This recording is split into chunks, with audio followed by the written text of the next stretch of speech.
Elle décide de vendre les maisons de son mari simplement parce qu'elle a besoin d'argent. Elle lui demande alors de signer les papiers de la maison.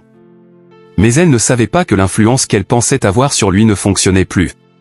Elle croyait pourtant que tout était encore sous contrôle. Au moment où elle lui demande de signer, son mari lui pose une question, pourquoi devrait-il vendre la maison? C'est là qu'elle lui explique qu'elle a besoin d'argent et qu'elle a donc pris la décision de vendre leurs biens. Elle lui rappelle qu'une autre maison a déjà été vendue et qu'il ne reste plus que celle dans laquelle ils vivent actuellement. Pendant ce temps, la personne qui voulait acheter la maison est présente et assiste à leur dispute.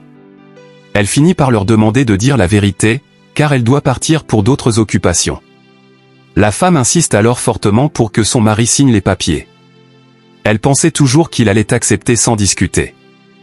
Mais son mari refuse clairement de vendre sa propriété. Après plusieurs échanges, la femme sort pour vérifier quelque chose à l'extérieur. Son mari la suit pour comprendre ce qu'elle va faire.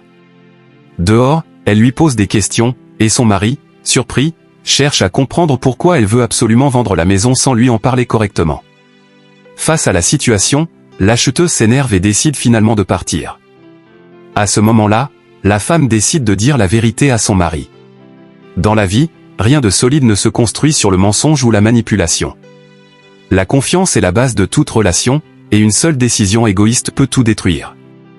Il vaut toujours mieux parler avec sincérité que d'agir en secret.